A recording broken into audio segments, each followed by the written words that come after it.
2 Coríntios capítulo 1, versículos 3 ao versículo 7. Bendito seja o Deus e Pai de nosso Senhor Jesus Cristo, o Pai das misericórdias e o Deus de toda a consolação, que nos consola em toda a nossa tribulação, para que também possamos consolar os que estiverem em alguma tribulação, com a consolação que nós mesmos somos consolados por Deus. Porque, como as aflições de Cristo são abundantes em nós, assim também é abundante a nossa consolação por meio de Cristo. Mas se somos atribulados, é para a vossa consolação e salvação. Ou se somos consolados, para a vossa consolação, a qual se opera suportando com paciência as mesmas aflições que nós também padecemos. E a nossa esperança acerca de vós é firme, sabendo como sois participantes das aflições, assim o sereis também das consolações. Você pode dar um glória a Deus? Palavra de Deus maravilhosa para o nosso coração. Fala, papai. Fala no nosso coração. Nós já estamos aqui, preparados pelo teu Espírito para ouvir a tua voz. E queremos que essa voz maravilhosa do Senhor alcance as nossas necessidades nos nossos corações. E nós que somos teus filhos e filhas, continuaremos a te dar toda a honra e toda a glória que lhes são devidas todos os dias da nossa vida, em nome de Jesus Cristo. Amém. Glória a Deus. Algumas pessoas, e eu já ouvi isso algumas vezes, dizem mais ou menos assim. Eu já ouvi isso, eu acho que você já ouviu e quem sabe até já falou também. Às vezes eu me pergunto quantas provas ainda eu vou ter que passar até que Deus possa ouvir as minhas orações. Quantas vezes clamei, dizem alguns, sem obter de Deus nenhuma resposta. Você sabe qual é a melhor resposta que nós podemos dar a esse questionamento, a essas pessoas, ou às vezes a nós mesmos, porque ninguém aqui é de ferro, ninguém aqui é o super-homem. Super-homem é mitologia, super-homem é história em quadrinho, não existe super-homem. Nós temos nossas dores, nós temos nossas angústias, às vezes nos sentimos só, mas você sabe qual é a melhor resposta que nós podemos dar a esses questionamentos? É a seguinte: passe por tudo isso, esperando seu dia mal passar. Passe o que tem que passar, esperando, porque esse dia mal vai passar. Mas tenha sempre certeza que amanhã será um dia melhor. Glória a Deus. Deus está ouvindo, sim. Eu quero dizer para você nessa noite, Deus sempre ouve a nossa oração, mas nós precisamos entender que às vezes a resposta de Deus é o silêncio. Às vezes a resposta de Deus é justamente o silêncio. Outras vezes Ele diz espere, e algumas vezes Ele pode até dizer não. Como disse a Paulo, a minha graça é suficiente para você, a minha graça te basta. Creiam, queridos, a nossa maior vitória é ter a convicção de que na nossa cabeça existe a coroa da vida. Essa é a nossa maior vitória, essa é a nossa maior alegria, porque Jesus se fez carne. E Ele suportou tudo que lhe foi dado, mas tudo mesmo. As coisas mais absurdas Ele suportou. E se Ele conseguiu, foi para que nós também pudéssemos conseguir. Ele pagou o preço por cada um de nós. Nós podemos, porque Deus é fiel. E eu conheço muitos aqui presentes, tem 1 ano e pouco eu estou aqui, mas já conheço bem alguns irmãos. Não conheço a todos ainda não tive tempo de conversar, de bater um papo com todo mundo, por causa da pandemia, mas eu sei das dificuldades de alguns irmãos aqui presentes. Alguns que têm dificuldades financeiras, alguns passam por crises financeiras, outros às vezes por uma crise espiritual, alguns por crise existencial. Tem gente que não sabe o que é e para que veio. Tem gente nessa condição. Alguns estão vivendo crises no lar, outros estão já no ponto de querer largar tudo.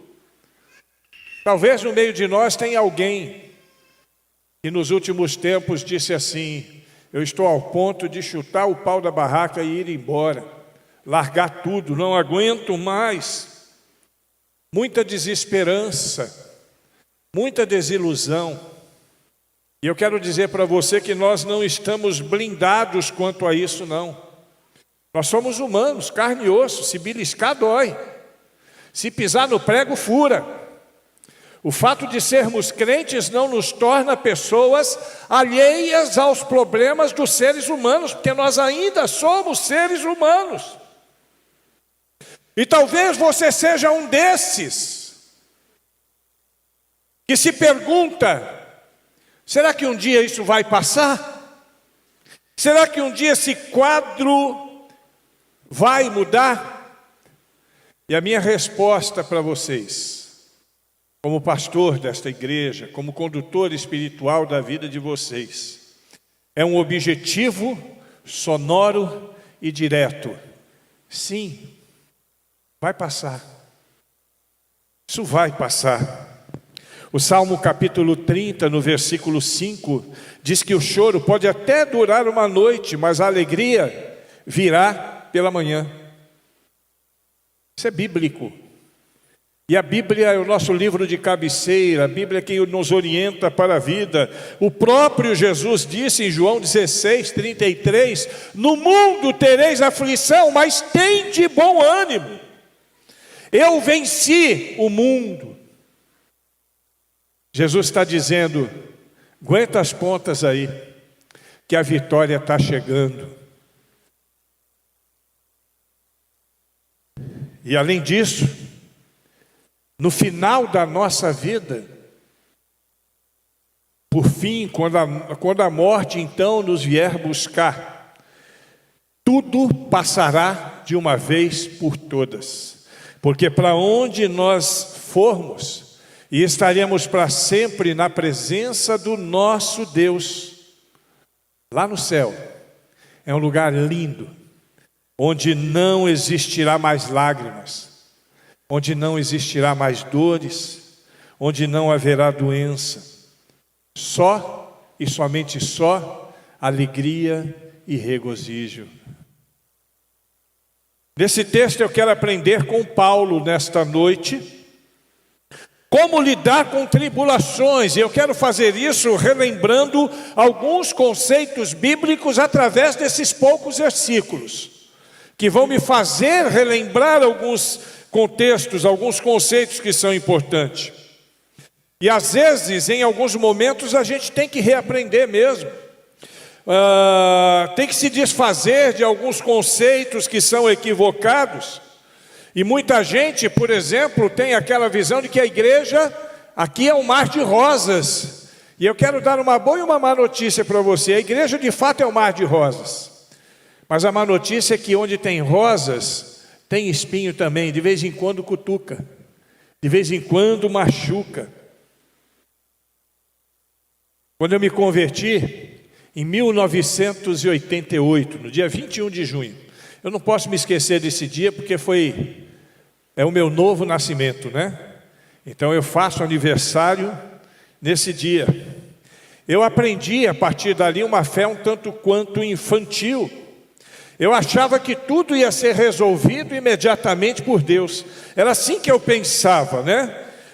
Bastava somente eu orar e pronto, Deus resolvia todos os problemas. Na minha visão, todo cego tinha que enxergar, porque Deus tem poder para curar a cegueira. Todo paralítico tinha que andar, porque Deus tem poder para curar o paralítico. Bastava apenas ordenar em nome de Jesus e estava tudo resolvido. Naquele tempo, até dor de barriga, dor de cabeça e dor de dente, a gente entendia que se resolvia com oração. Mas hoje, quando eu vejo pessoas doentes, pessoas cegas, pessoas às vezes paralíticas, vivendo todo tipo de sofrimento, sem contudo alcançar a cura, eu entendo que as coisas não são bem como eu imaginava no começo da minha fé. E você também precisa se desvencilhar desse pensamento. Isso não é bíblico. Na realidade existem cegos pregando o evangelho. Você já viu pastor cego? Eu conheço 3 no Brasil. Um inclusive de nascença. Tem pastor cego pregando o evangelho, tem pastor paralítico que sobe no púlpito de cadeira de roda e que nunca alcançou a cura. Não era como eu imaginava no começo da minha fé.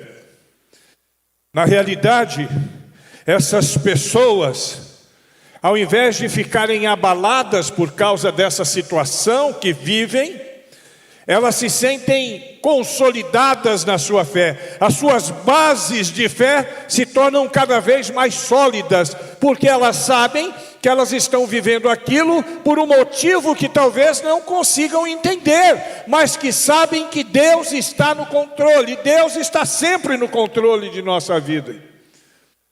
Deus está sempre. Nesses quase 34 anos de vida cristã que eu tenho, e 28 anos de ministério, eu já orei por muita gente.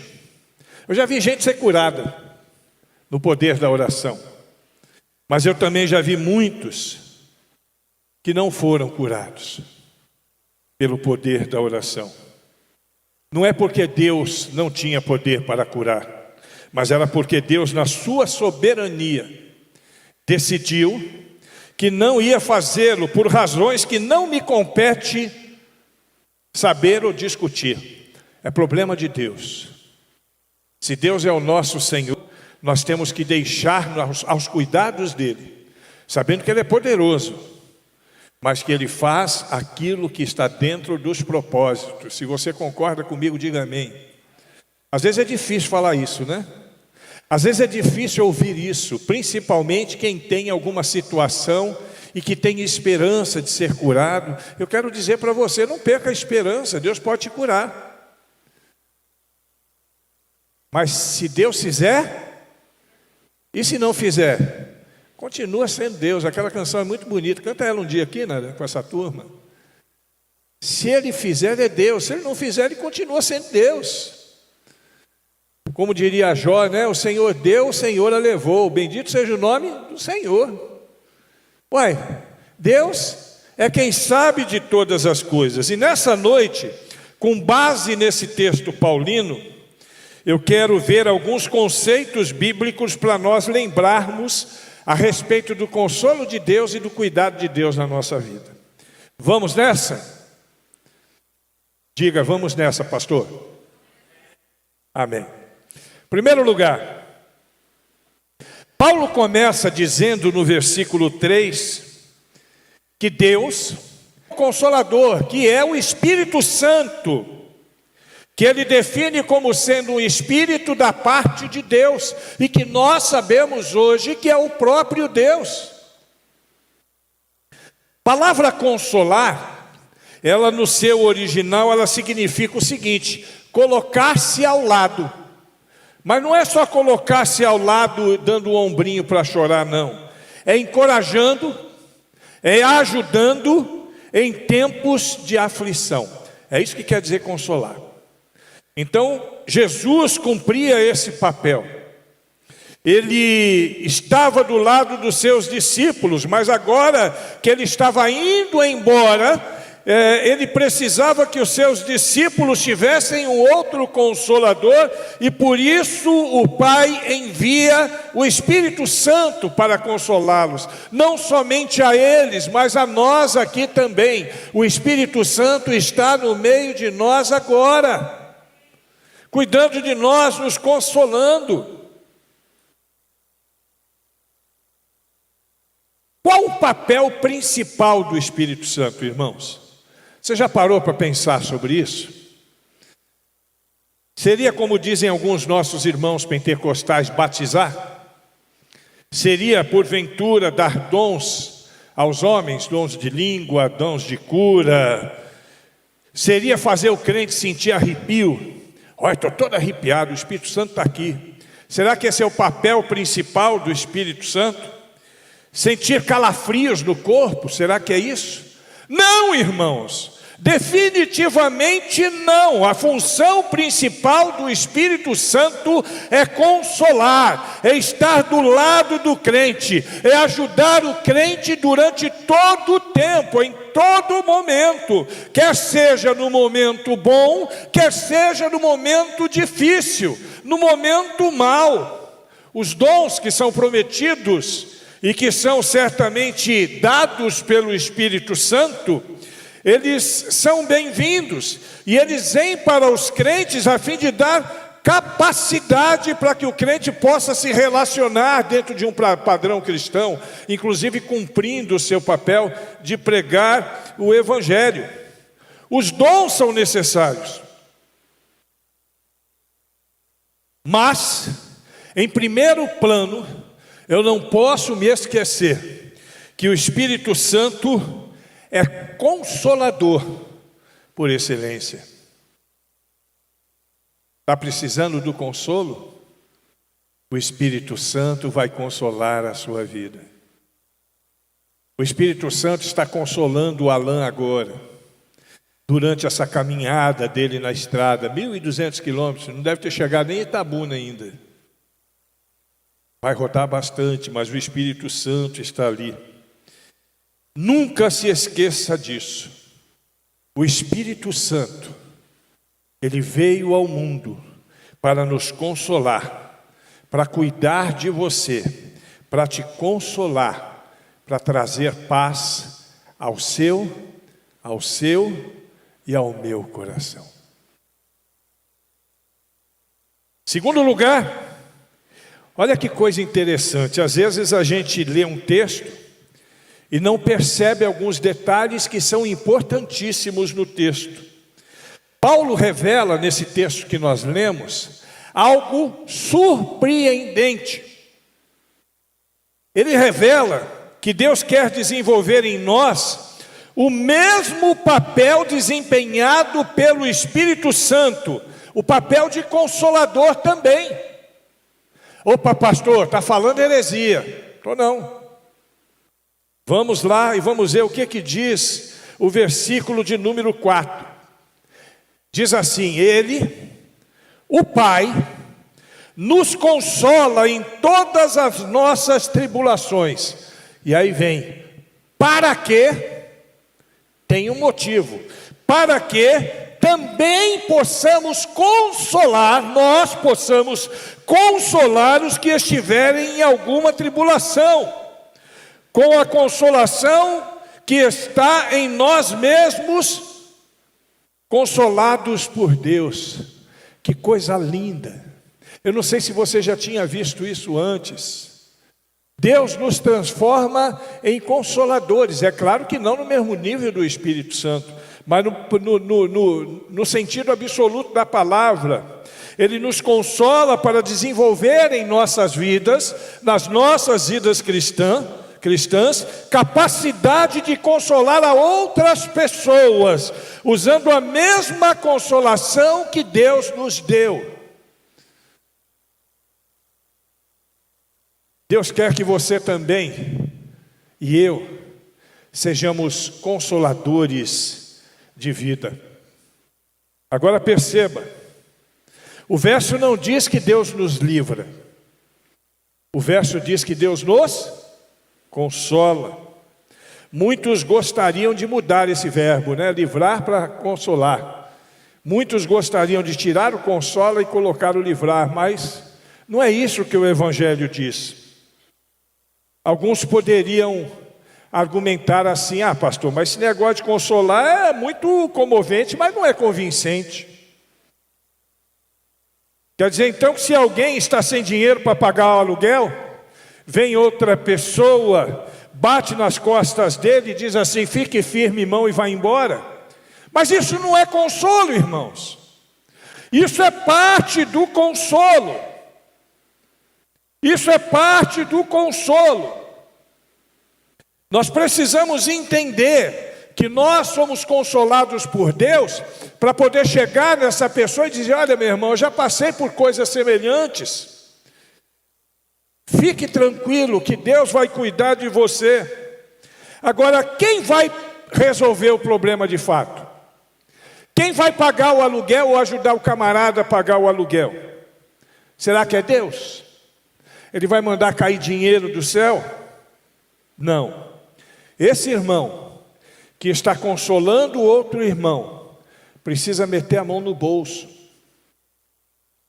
Meter a mão no bolso para poder, dando ao outro uma ajuda para pagar o aluguel, estar consolando de maneira plena.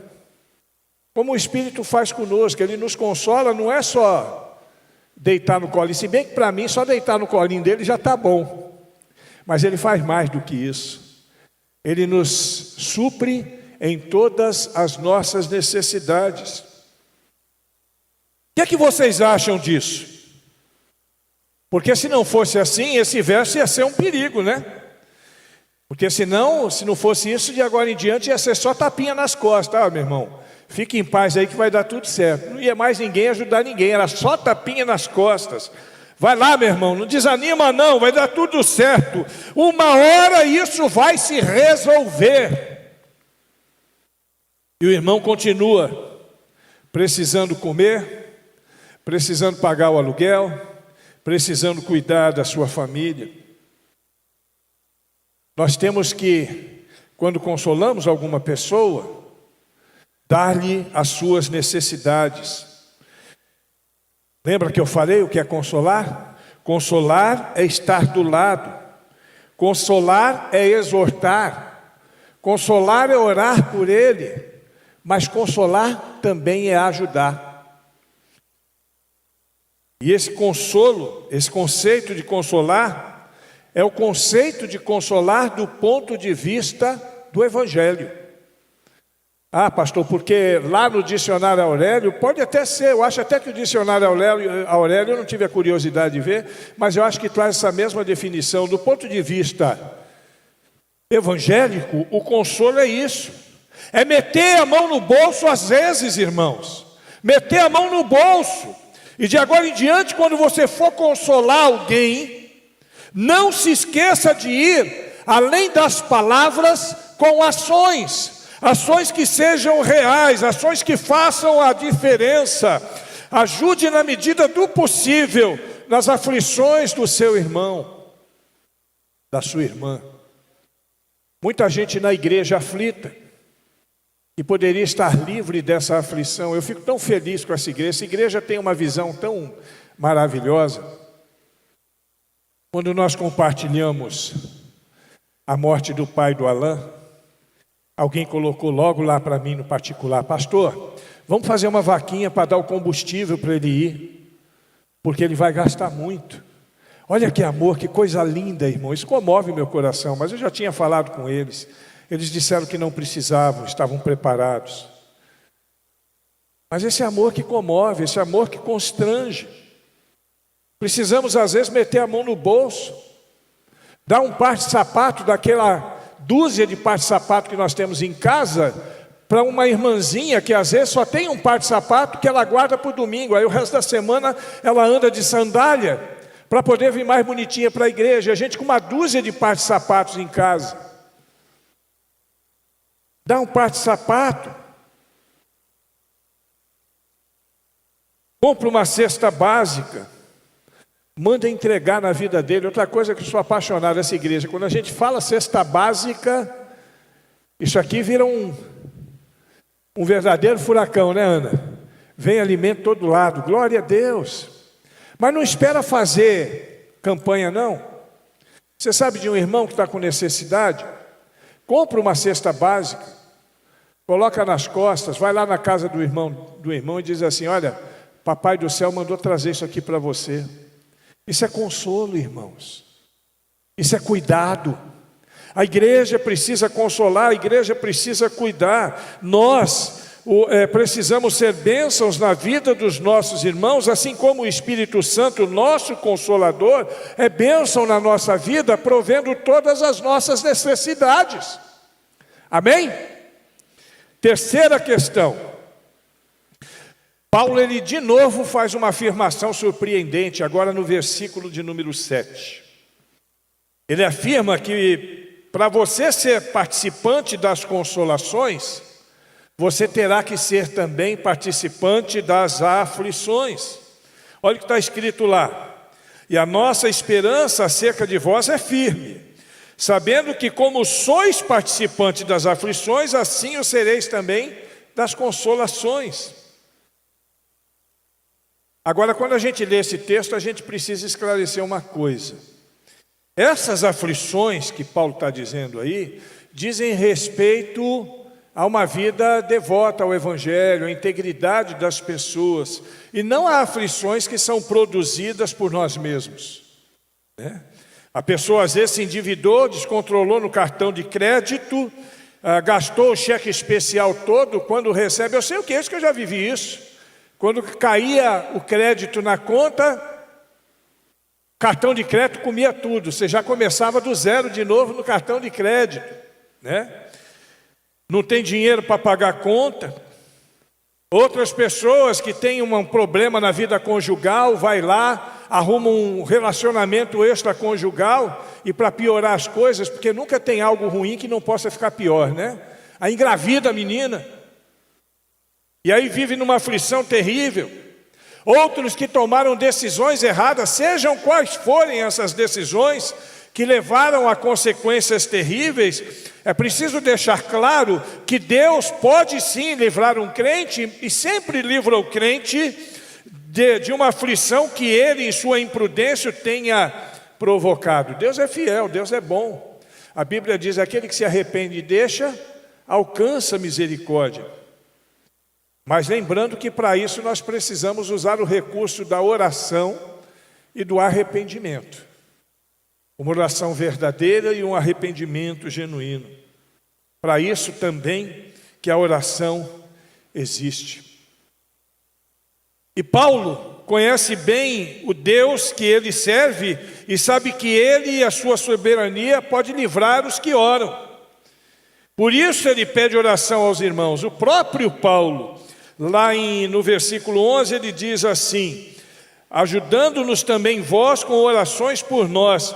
Paulo está pedindo orações. A oração é o único meio que nós temos, às vezes, de reverter uma situação que terá um resultado desastroso dentro de um fluxo normal. Eu preciso me arrepender, e é por isso que o texto diz assim: você se arrepende e deixa.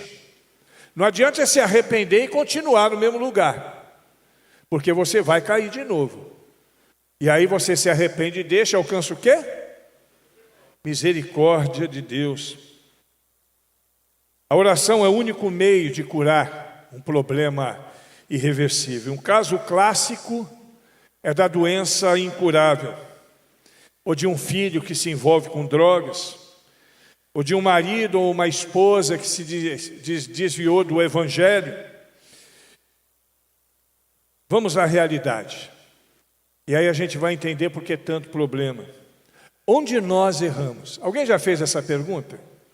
Hoje eu ouvi um pastor, eu preguei numa igreja, uma outra mensagem, e no final o pastor fez essa pergunta para si mesmo no púlpito: onde eu errei? A verdade é que os crentes erram porque oram pouco.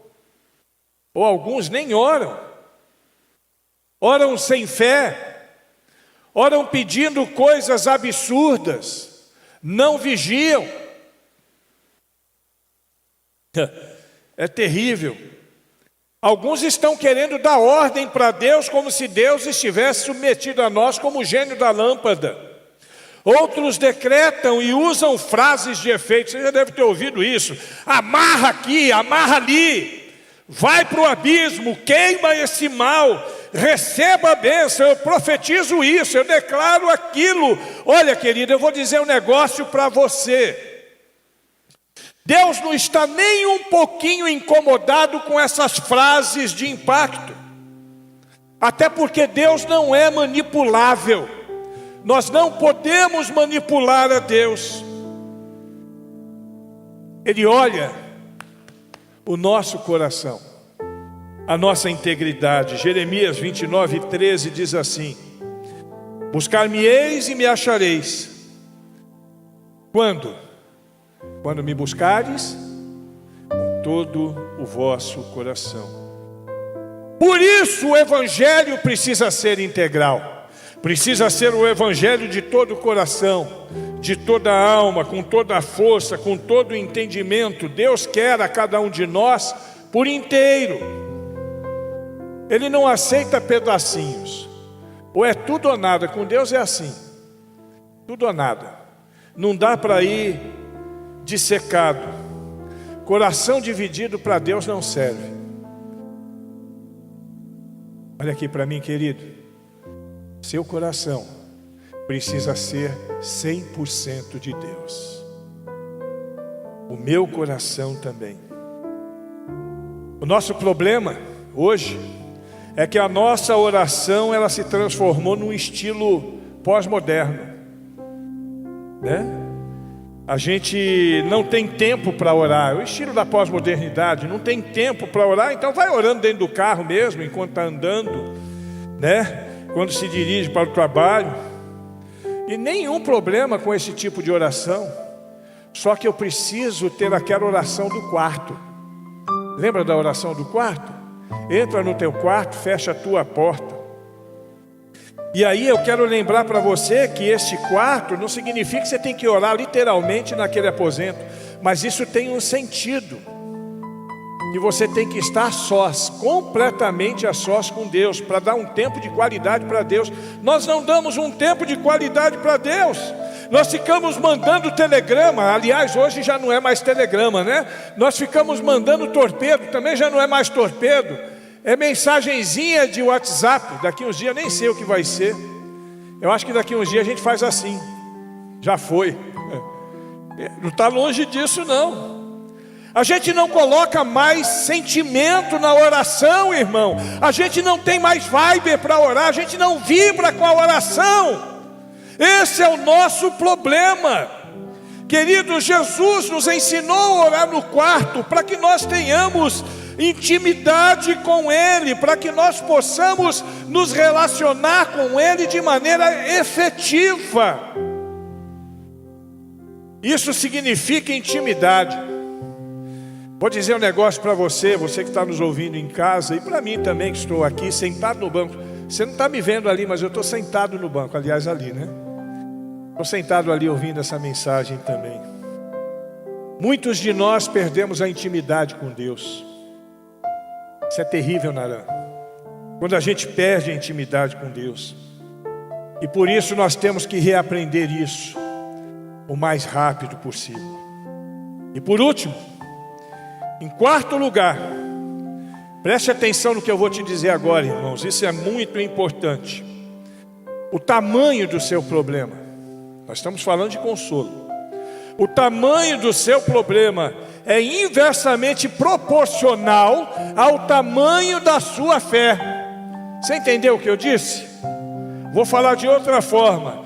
Quanto maior for a sua fé, menor será o seu problema. Creia nisso. Por isso que existem no mundo, você já deve ter visto, eu conheci muita gente assim, nos lugares por onde eu andei. Pessoas que têm tantas aflições, tantas dificuldades na vida, mas que são sempre pessoas alegres, que estão sempre consolando outras pessoas. Você já conheceu alguém assim? Às vezes você olha, eu acabei de ser consolado agora meu filho infelizmente saiu de novo da casa de recuperação.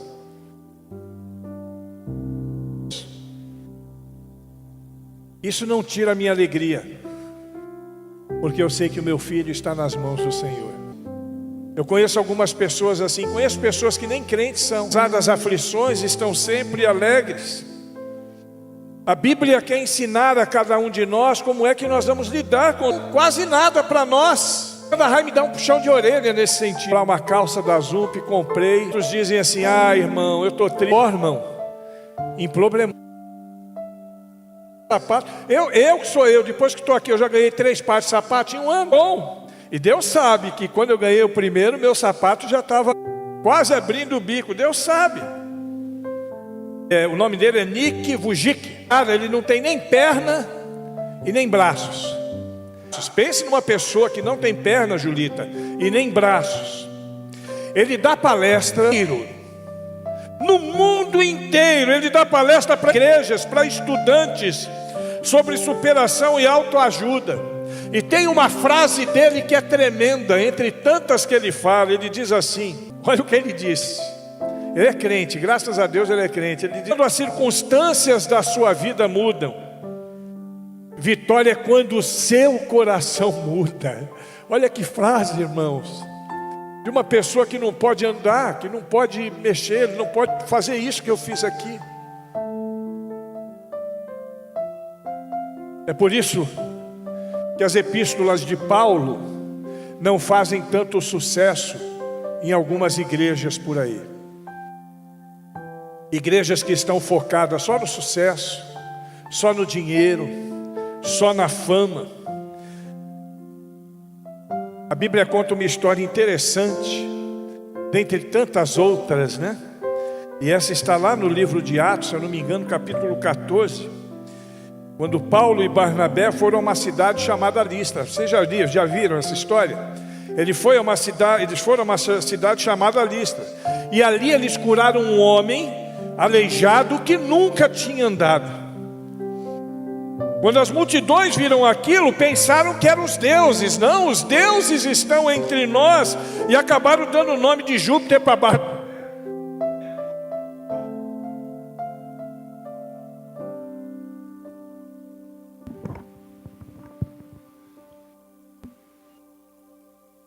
Júpiter e Mercúrio. E aí toda a cidade saiu ao encontro deles. E os sacerdotes dos templos pagãos queriam até fazer sacrifício diante deles. Mas Paulo e Barnabé, em sinal de humildade, rasgaram as suas vestes. Esse era um sinal que demonstrava humildade. Pularam para o meio daquelas pessoas e disseram: o que é isso que vocês estão fazendo? Pelo amor de Deus, nós somos homens como vocês. E a partir daquilo anunciaram a salvação em Cristo Jesus. Parece que ali Paulo perdeu uma grande oportunidade de fundar uma igreja muito rica e próspera. Perdeu a oportunidade, mas ele não abriu mão dos princípios e valores. Tem muito pregador por aí que eu acho que não ia perder essa oportunidade, não. Eles estão me chamando de Júpiter, estão me chamando de Mercúrio, mas tudo bem, depois eles vão aprender que não são. Vamos montar essa igreja aqui que vai dar certo. Mas com o olho, não nas ovelhas, sim na gordura e na lã. Muita gente assim. O único lugar, a única recompensa, a única plataforma que Paulo queria estar, é quando ele diz assim: eu sou o maior dos pecadores. Você sabe o que ele está dizendo aí? E não tem ninguém que seja maior do que ele. Não, eu sou o primeiro. Esse prêmio é meu. Eu sou o mais miserável de todos. Miserável homem que sou. Eu sou o maior, eu sou o primeiro entre todos. E ninguém quer o troféu de primeiro, de primeiro entre os piores, né? Ninguém quer esse troféu. Tem empresas que estampam aqueles quadrinhos de funcionário do mês, já viu isso? Todo mundo quer estar num quadrinho daqueles. Mas e se alguém instituísse um outro certificado, o pior funcionário do mês? Será que alguém queria estar lá? O que você acha, Nara? Dificilmente, né? Já pensaram se instituíssem na igreja esses cartazinhos também? Só que aí seria diferente. O certificado para o crente que mais falta, o certificado para o crente mais atrasado, o certificado do crente que a gente menos pode contar, o troféu do mais desanimado, o troféu daquele que só anda cansado. Aí a gente dá risada. Mas isso não é para rir, irmão, isso é triste. Isso é triste. Isso é muito triste. Eu não vou na igreja não, estou muito cansado. Tá bom, não vá na igreja, mas não vá também em lugar nenhum. Não vai na igreja, mas se pintar uma oportunidade de um churrasco lá na fazenda do seu fulano, estou dentro. Até porque lá tem distanciamento social. Tá certo. A gente precisa abrir os nossos olhos. Quero dizer para você que Jesus nos salvou. Jesus nos deu um lar eterno. Dividiu conosco a nossa herança. Nos deu um lugar junto a Ele, junto ao trono de Deus. Tem um lugar preparado para nós. E tem gente que tem coragem de dizer: eu não vou hoje não. À toa, a gente sabe que nós estamos em pandemia, né? Então não leve assim isso ao pé da letra, mas só para você entender. Já pensaram se Jesus tivesse assumido essa postura? Naquele momento que ele falou: Pai, se possível for, passe de mim esse cálice. Se ele falasse assim: Pai, a parada é a seguinte, eu vou me embora, eu não vou continuar com esse negócio não. Já pensou o que seria de nós? Ele não nos abandonou, nós não devemos abandoná-lo. Ele não desistiu de nós, é Ele quem cuida de nós. Olha, está precisando de consolo. Deus tem consolo para a sua vida. Mas seja você também consolo na vida dos outros. E seja fiel, porque Deus é fiel. E eu quero terminar com 2 conselhos práticos para nós nesta noite. Primeiro conselho: assuma sempre a postura de nunca desistir do seu chamado. Preste atenção nisso. Nunca desista do seu chamado. Não importa o que aconteça, que o mundo vire de ponta cabeça, que dê tudo errado, ainda que a figueira não floresça e daí por diante, não abra mão do seu chamado. Lembre-se de Sadraque, Mesaque e Abednego. Eu falei deles a semana passada. Eles foram lançados na fornalha porque não se curvaram à estátua de Nabucodonosor. Deus não impediu que eles fossem lançados na fornalha, mas o consolo de Deus estava lá dentro, cuidando deles. E eles foram salvos, porque Deus é fiel. O anjo do Senhor, quando lançaram Sadraque, Mesaque e Abednego, o anjo do Senhor já estava esperando por eles. Oh, glória a Deus. É assim conosco também. E o segundo conselho que eu te dou: aproveite as suas tribulações, aproveite cada uma delas, para tirar delas o melhor aprendizado da sua vida, e para poder aprender cada vez mais e exercitar a sua função de consolador das pessoas que precisam de uma palavra, das pessoas que precisam de um cuidado. Nós precisamos ser uma família cuidadora, uma família que cuida. É fácil ser amigo do Fidelino. Fidelino tem dinheiro, mas eu tenho que ser amigo daqueles irmãozinhos que ganham salário mínimo, salário pequenininho, e que vivem numa situação bem extrema.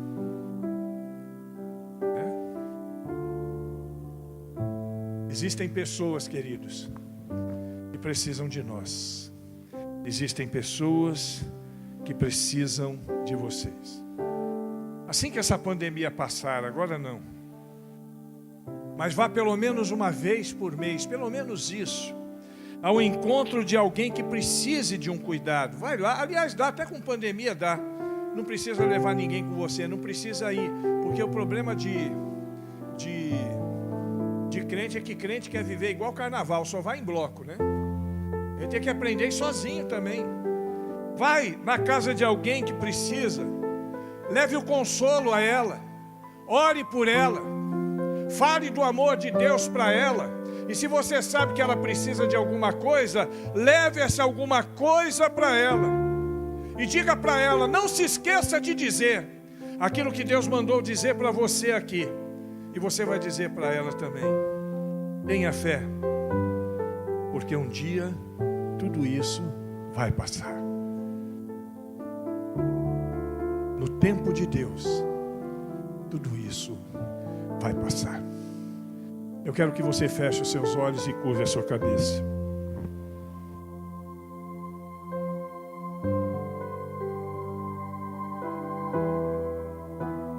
Talvez você precisasse de consolo hoje. Pode ser. Talvez você necessitasse neste dia de uma palavra que pudesse trazer conforto ao teu coração.